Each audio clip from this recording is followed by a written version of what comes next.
After personally encountering regional subscription price update and payment failed issues and spending considerable time finding solutions, I have gathered several working methods that I'm eager to share with you.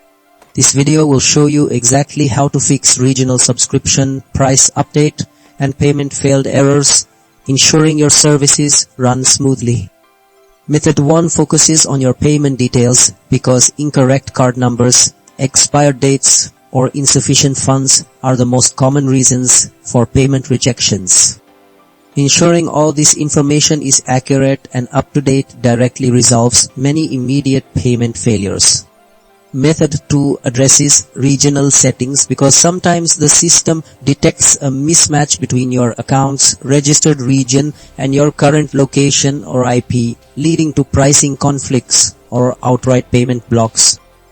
Aligning these settings helps the service recognize your valid region for transactions. Method 3 emphasizes contacting support and clearing cache.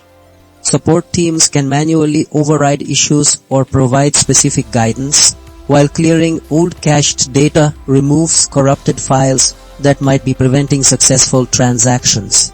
Finally, Method 4 deals with browser and app troubleshooting. Browser extensions or outdated app versions can interfere with payment gateways, causing transactions to fail. A clean browser environment or an updated app ensures a smooth connection for your payment to go through without glitches.